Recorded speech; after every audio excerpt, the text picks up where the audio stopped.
आज की वीडियो में हम बात करने वाले हैं ब्रूस ली की। ब्रूस ली को जो आज दुनिया पूरी जानती है, वो क्यों जानती है, उनका इनर मोटिवेशन क्या था और उन्होंने जो लेटर लिखा था खुद के लिए, वो कितना इम्पोर्टेंट रोल था उसका उनकी लाइफ में।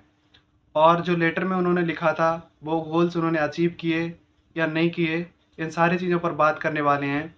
तो वीडियो के एंड तक बने रहिए। सबसे पहले मैं लेटर को रीड करूँगा इंग्लिश में और उसका क्या मीनिंग है और उन्होंने क्या खुद के बारे में लिखा था, उन सारी चीज़ों को बताऊँगा। तो क्या लेटर उन्होंने अपने लिए लिखा था, मैं पहले रीड करता हूँ। My definite chief aim, I Bruce Lee will be first highest paid oriental superstar in the United State. In return, I will give the most exciting performance and render the best of quality the capacity of an actor. Starting 1970, I will achieve world fame, and from then onward till the end of 1980, I will have in my profession $1 crore. I will live the way I please and achieve inner harmony and happiness. तो उन्होंने क्या लिखा था इसमें, मैं Bruce Lee United state का सबसे महंगा सुपरस्टार बनूंगा। कब तक? 1980 तक। ये उन्होंने अपने लेटर में लिखा था, 1980 तक मैं जो है सबसे एक्सपेंसिव पेड सुपरस्टार बनूंगा। जो मैंने सीखा है वो अपना बेस्ट परफॉर्मेंस दूंगा और I will have in my profession $1 crore। और मैं अपने इस प्रोफेशन से $1 crore जो है अर्न करूंगा। आई लिव द वे, मैं उस तरीके से जीऊँगा जिस तरीके से मैं जीना चाहता हूँ।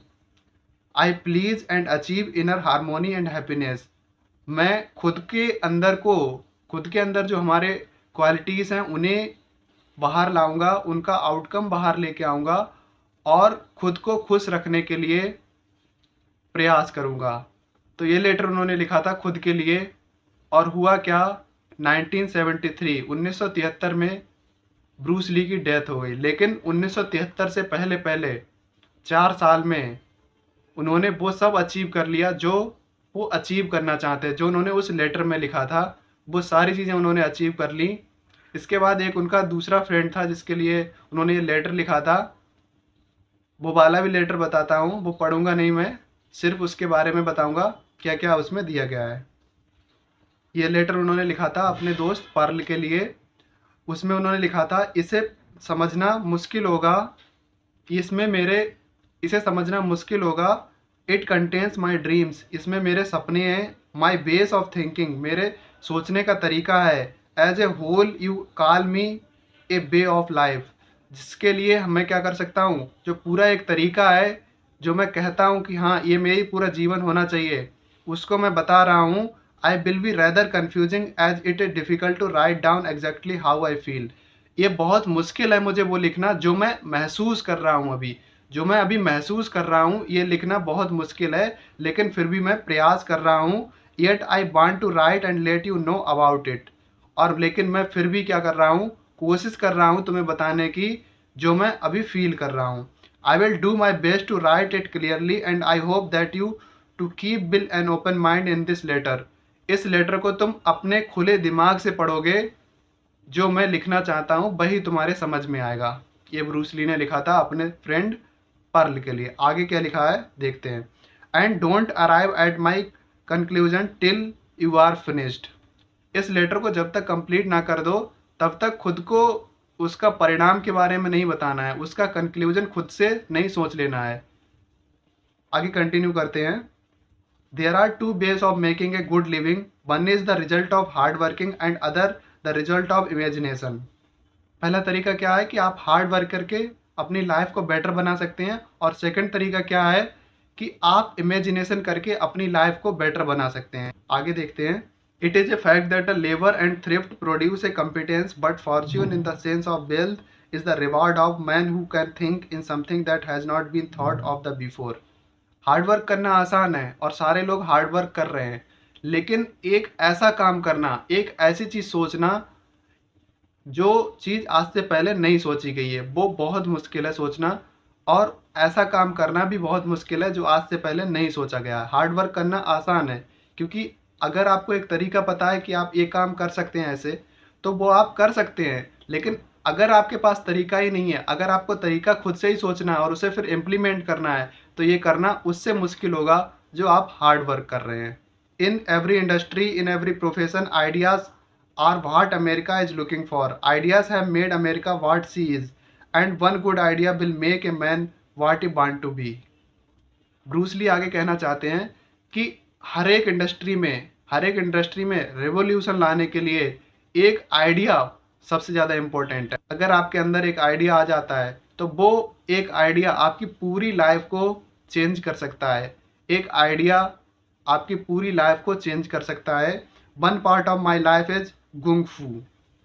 ये क्या होता है? ये चाइना में एक मार्शियल आर्ट होता है, गुंग फू उसका नाम है। तो वो बता रहे हैं कि मेरी लाइफ को जो चेंज करने वाली चीज़ है वो क्या है? गुंग फू। This art influences me greatly in the formation of my character and ideas.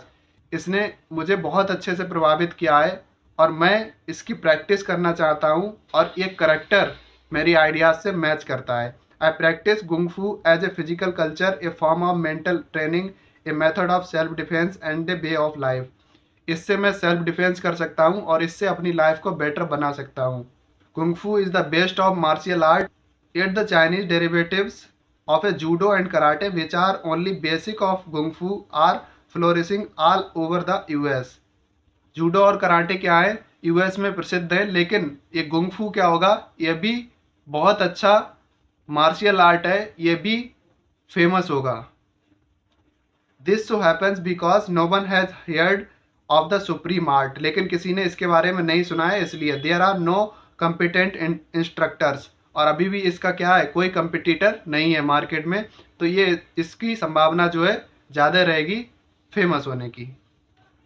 आगे कंटिन्यू करते हैं। I believe my long years of practice back my little to become the first instructor of this movement. इस समय सिखाने वाला कोई नहीं है और मैं इसको अच्छे से सिखा सकता हूँ। There are a yet long years ahead of me, polish my techniques and character. अब क्या करना होगा? जब ये सिखाना है तो मुझे अपने करेक्टर को पॉलिश करना होगा, अपने करेक्टर को चेंज करना होगा। My aim therefore is to establish a gung fu institute that will last spread out over the US. मैं क्या करूँगा? गुंग फू के लिए एक इंस्टीट्यूट ओपन करूँगा। तो ये क्या था? एक आइडिया है जो बिल्कुल डिफरेंट है उन सारी चीज़ों से, उन सारे हार्ड वर्क से जो और सारे पीपल करते हुए आ रहे हैं। तो वही ब्रूस ली कहना चाह रहे हैं अपने फ्रेंड से कि और सारे लोग जो हार्ड वर्क कर रहे हैं उससे ये चीज़ डिफरेंट क्यों है? क्योंकि मैं गुंग फू के लिए एक इंस्टीट्यूट ओपन करना चाहता हूँ जो कि अभी तक मार्केट में है ही नहीं। I enjoy teaching and helping people. I like to have a well to done home for my family. I like to organise something and the last but yet one of the important is because gung fu is part of myself. मैं इस चीज़ को अच्छे से क्यों कर सकता हूँ, इसका इंस्टीट्यूट क्यों अच्छे से चला सकता हूँ, मैं इस चीज़ को क्यों सिखा सकता हूँ? क्योंकि मैंने इसकी प्रैक्टिस की है और इसे मैंने अच्छे से सीखा है, इसलिए मैं इसे बहुत अच्छे से सिखा सकता हूँ। I know my idea is right and therefore the result would be satisfactory. I don't really worry about the reward but to see in motion the machinery to achieve it. My contribution will be the measure of my reward and success. और कह रहे हैं कि मेरा idea मुझे लगता है कि अच्छा है और ये लोगों को संतुष्ट करेगा। और भी बहुत सारी चीज़ें लिखी थी, लेकिन एक चीज़ सबसे ज़्यादा आपके लिए प्रभावित करने वाली जो चीज़ है वो क्या है? आपका इनर मोटिवेशन। आपके अंदर से क्या आता है? एक चीज़ सबसे बड़ी चीज़ होती है जो आपको ब्रूस ली से सीखनी चाहिए कि आप खुद के लिए खुद से लेटर लिख सकते हैं। आपके लिए कोई गोल नहीं बनाना चाहिए, आप खुद के लिए खुद से गोल बनाना चाहिए। आपको लेटर में और सारी बातें लिखी हैं, आप जाके गूगल पर सर्च कर सकते हैं और पढ़ सकते हैं Bruce Lee letter to himself. तो मेरा जो मेन ऑब्जेक्टिव था वो ये था बताने का कि अगर आप कुछ भी लिख देते हो तो उसके चांसेस जो है 45% उस काम को करने के चांसेस बढ़ जाते हैं। तो ब्रूस ली से आप क्या सीख सकते हैं? यही सीख सकते हैं कि अपने खुद के इनर मोटिवेशन को जगाने के लिए आप खुद को उस एनवायरनमेंट में डाल दो जहां आपकी ग्रोथ होने की संभावना और बढ़ जाए। तो इस वीडियो से आपने क्या सीखा मुझे कमेंट में ज़रूर बताइए। मिलते हैं किसी नेक्स्ट वीडियो में, तब तक के लिए बाय बाय।